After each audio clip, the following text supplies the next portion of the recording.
warm welcome to Bharata First. You're watching UPSC Corner with me, Frank Rausen Pereira. Before I proceed, let me ask you, have you subscribed to the channel and liked the video? If not, please do so now. We have an informative monthly newsletter. Do subscribe to it. And how can I not tell you about the Bharata First Knowledge Center, our big success story? It is the one-stop destination for all your competitive exams needs.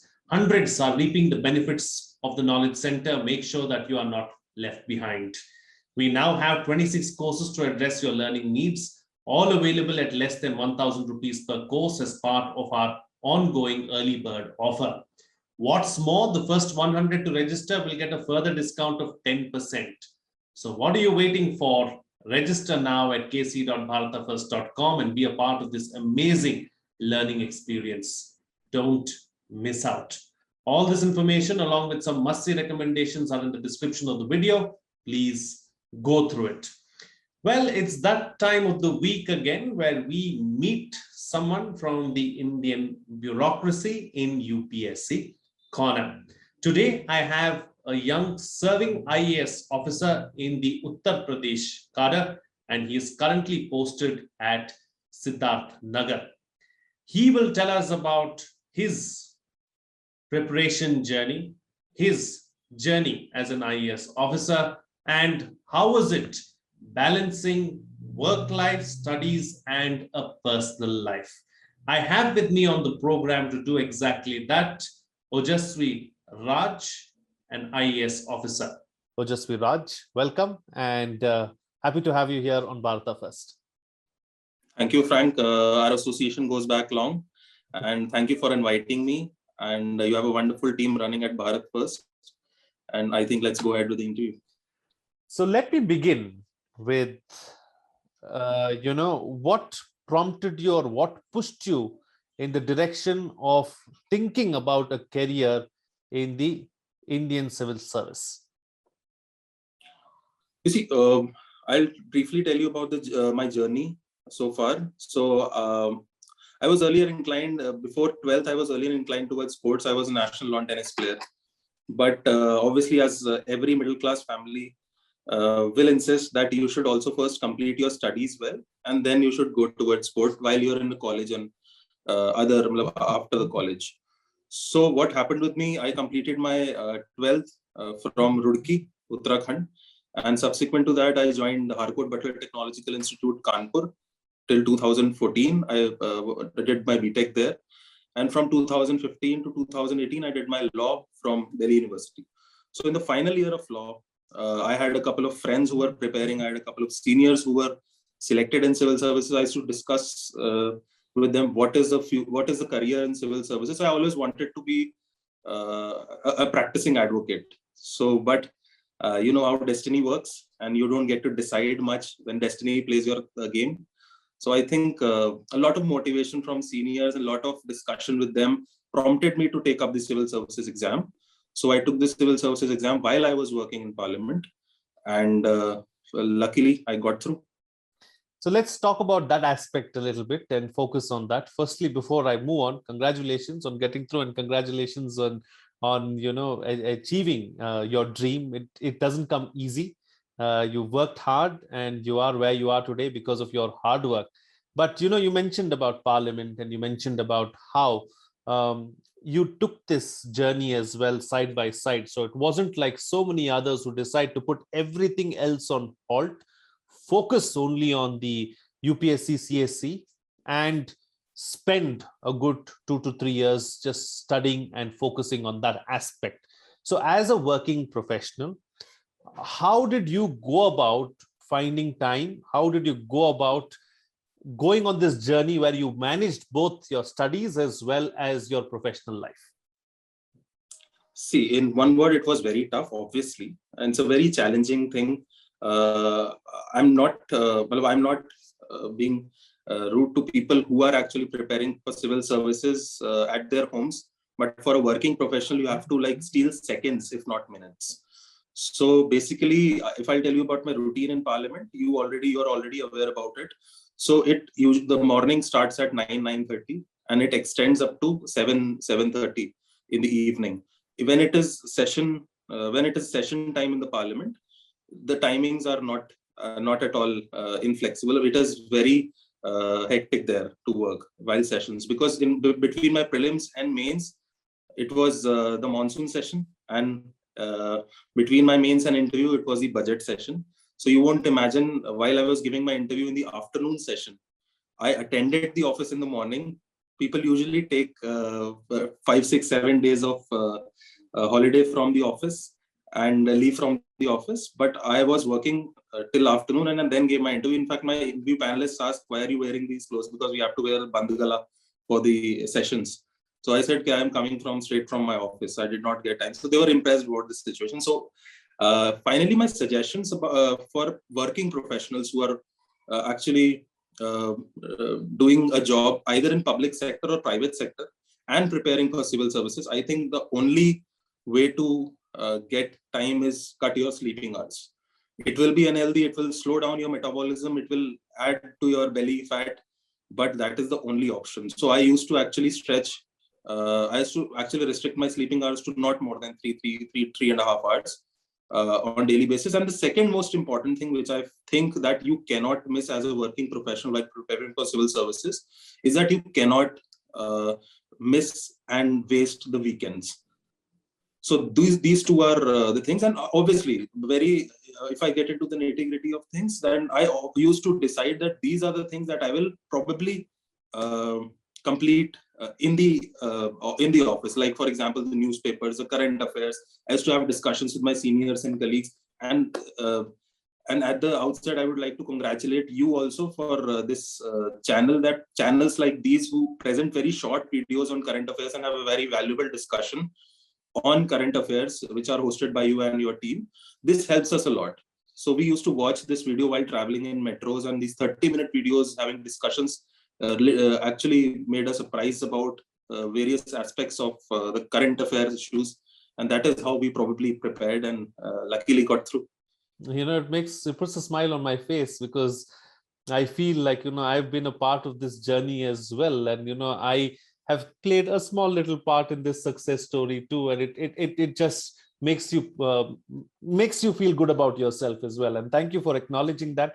And thank you for making me feel good. And thank you for putting a smile on my face. Obviously, let's talk about this aspect of, you say, working in Parliament. Would you say that at some level, having worked in a place like the Parliament of India, Temple of Democracy, the kind of people that you interact with, the kind of discussions that you witness, the kind of things that happen there, made it maybe a little more easier to get through the exam itself? Maybe if you had worked somewhere else, it wouldn't have been, this smooth. Obviously, absolutely. Because there are two things, very basically, there are two things. If you are working in Parliament, you cannot avoid being dragged into current affair issues and have a discussion about this. My pastime was I used to go and attend sessions in the visitors gallery when there was a debate on Kashmir, Article 370 repeal. I used to sit there, and there are a lot of valuable discussions that happen. It's a very good library that we have. We probably borrowed books from there and read a lot through those. And third most important thing is, when you are working in the Parliament, you see the secretaries of Government of India, very high senior ranking officials visiting, and you used to have discussions in committee meetings and probably outside on a dinner or on a lunch. You get to know how the Government of India, how the machinery of Government of India functions. And that is probably something that might have motivated me. And moreover, the fact is that the essence of democracy, the smell of democracy that breezes through the corridors of Parliament actually motivates you to do something for this country. You see all these member of parliaments, all these senior ministers and honorable prime minister and leader of oppositions working so hard for this country and trying to have a valuable discussion in the Parliament. And you see that I am a youth, I should also do something about it. And I think civil services and UPSC opens is the best gateway to serve the country as far as the governmental machinery, executive, permanent executive is concerned. Absolutely. So that motivated me. And I also want to apprise you also about the situation that not only me, millions of aspirants, they are very much aware about the hard work and the discussions that you do. And a lot of people are being are getting this help from your videos and your channel and your previous videos, previous assignment as well. Very kind of you. Thank you so very much. So this is not about me, it's about you. So let's focus on that aspect. Let's talk about your prelims. And what was your strategy like? Because the prelims and mains are two totally different, kind of papers that you need to address and that you need to take on. I would even call them two different exams because it's so different. They're so starkly contrasting from each other. So what was your prelim strategy like, and how did it change when it came to the mains, and what was the strategy like for the mains? Okay, as you correctly put it, through that prelims and mains are two very different exams, and basically prelims is a rejection process, mains is a selection process. So through prelims, if 5 to 10 lakh people apply in UPSC, so around 10,000 people to 12,000 people get selected in mains, and after that mains is cleared by around 2,800 people, and finally 1,000 people get through the civil services exam, roughly. So basically for prelims, I would suggest, very briefly, if I would suggest someone, you have to do all the previous year question papers, because UPSC has a thing that it has an ocean of syllabus. You have to restrict your studies to what the UPSC is demanding. So you have to complete 25 years, 30 years of previous year papers for getting through in the exam. That is something, after completing your basic textbooks about the preparation, you have to do this. Second thing is, which is the most important thing, is obviously current affairs and very basic grasp of every single current affair topic. For example, if we are talking about economy and we hear this term repo rate, reverse repo rate, we have to know about the concept behind it, why reverse repo rate and repo rate has such an importance in the economy of this country. So what would I suggest is basically 2 points. The previous year question papers are important. That helps you to streamline the preparation according to the requirements of the UPSC. And second is obviously current affairs and very basic standard understanding of every single topic. Third is obviously practice. How it ultimately narrows down to how much practice you have done. So I would advise aspirants to join a good test series, a couple of good test series, and do this dry run exercise at their homes, so that they can, because the thing is, a competition has really gone way up in UPSC as compared to previous years. So I think previous year question paper, mock tests, and current affairs. These 3 things would be my advice to aspirants for prelims. So I think that is it. Absolutely. What was your optional subject, and how did you go about, tackling that and addressing that? So see, it is a long story. I was pursuing my bachelor's in law while I started preparation. So I was in a dilemma that I started working in Parliament in 2018 April as well. So I was in a dilemma. I was attracted towards 2 options. One is law. I was fairly good in my law school, a rank holder there. And second of all, I was confused because I was working in Parliament. We used to read Constitution on a daily basis, like 50 times, 60 times. So political science and international relations attracted me.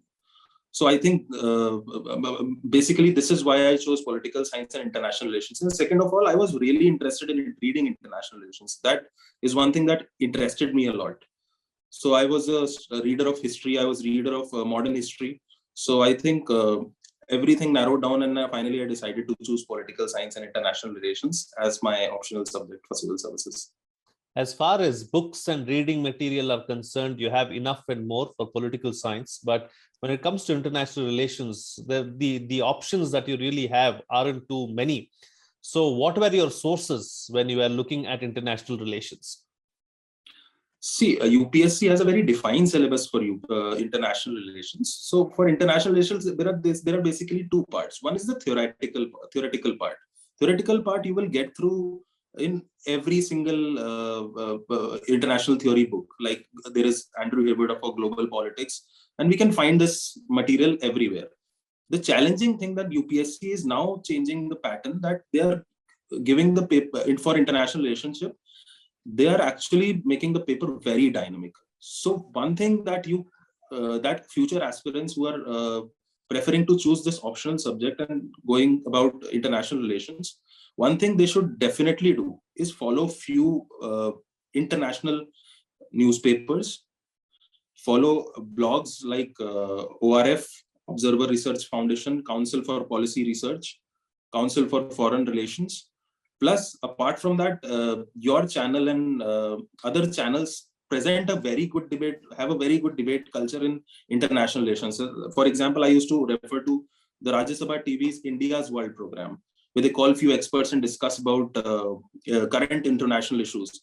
So you can in verbatim quote those experts saying that this expert who is an expert and who was the ambassador of China has this view about the border issue with regards to China. So you can actually add value to your questions by adding those thinkers and adding those experts in different fields in international relationships that you can cover through blogs, international newspapers, and 2 or 3 good newspapers. So I think Absolutely. that is, yes. Absolutely. Now, let's talk about your personality test, your interview. What was that like? Did it go according to plan? You also already made a mention about how you went there straight from work. So that was a positive, as far as the beginning of the interview was concerned. But generally, when you look back at the interview itself, what comes to your mind first and how was it like? See, I would briefly tell you about the history of my UPSC interviews. I gave 2 UPSC interviews. One interview in 2018, I faltered badly. I know my mistakes. I would not like to discuss here because it's embarrassing. So I faltered really badly in that interview. And that gave me a lesson that I should be more balanced in my approach while answering questions in interview. I should have an opinion about something, but I should be open about other viewpoints as well. That, sir, you are also saying whatever you are saying is also correct, probably, but I think so. This is my opinion. So this is one thing that was my basic focus while giving the interview this time.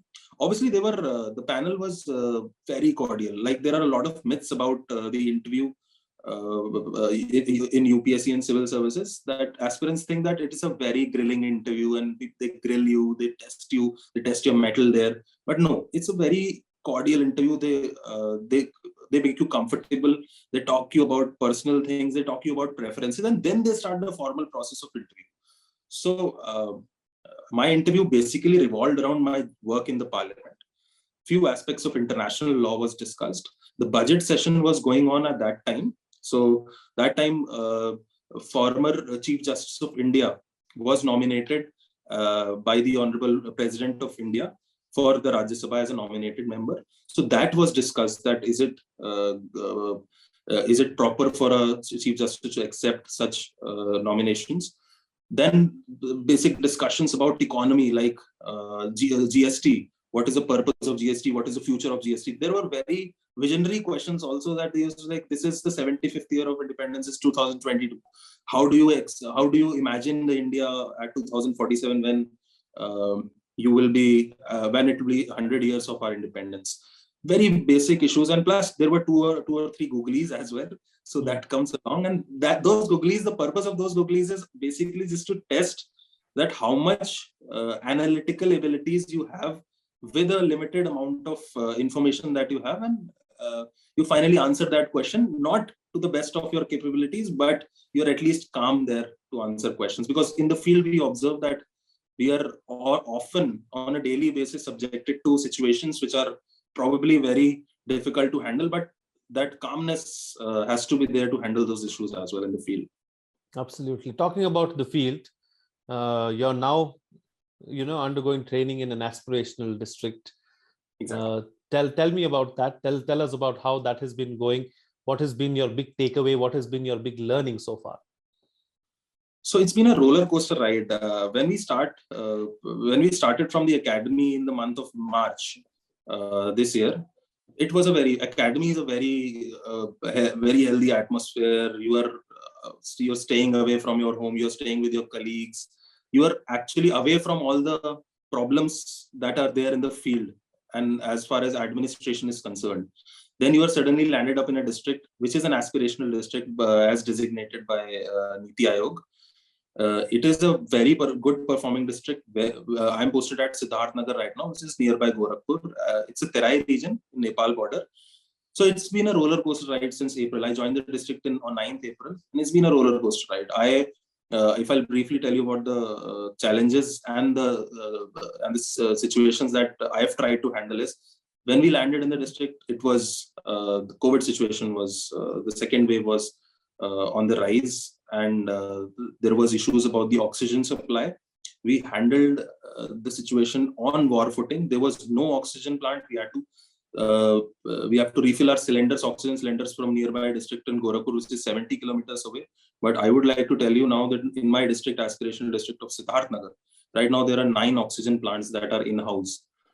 Our RT-PCR tests used to go in Lucknow for RT-PCR. So what used to happen? Cases used to rise, because once a guy is tested for RT-PCR, 2 days it will take for the results to come, because it used to go in Lucknow. Now we have 2 RT-PCR labs in our district.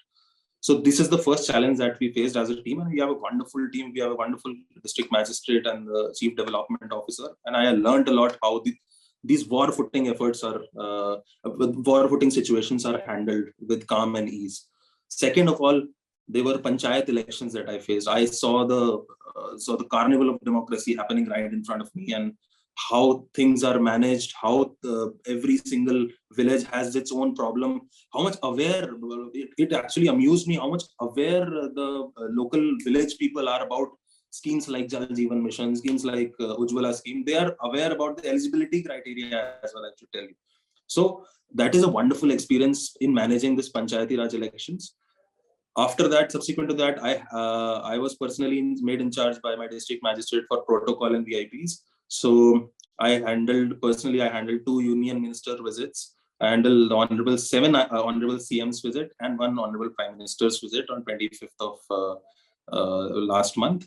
And I think it's a very great learning experience. And we are going for Bharat Darshan now on 28th. I think this program, I don't know when this program will be aired, but we are going on 28th November to Bharat Darshan, and then we'll be returning back to the same district. Again, it is also the next situation in the district is also going to be very carnivally, because the Lok Sabha, the legislative assembly elections are due to be held next year in the first quarter. So I think it is a very well. I am lucky enough to have all these events in a single year in my district. So I think it's a great learning experience. Absolutely, and I can see that you're having fun, and there's a sense of fulfillment as well doing all of this, and the smile on your face says it all. Ojasvi, I'd like to wish you the very best in everything that you do and everything that comes your way in life. And do remember that it is civil service and public service first, and I'm sure that you live up to that aspect as well. We have great expectations from you, and I'm sure that you will make us all proud. I wish you the very best and wish you all success in life. I would like to amend a bit. It's civil services first, public services first, and Bharat first. Yeah, absolutely. Absolutely. There is no doubt about it. And it's the people that make the country what it is. And I'm sure that we'll all rise to make it a great nation, much greater than what it used to be and what it was. Wonderful having you here on the program, Ojasvi. Pleasure to have you on UPSC Corner. Thank you so very much. Thank you for having me. And before I go, let me once again remind you to like the video, subscribe, hit the bell icon, and share the content as well. We have an informative monthly newsletter. Ensure that you subscribe to it.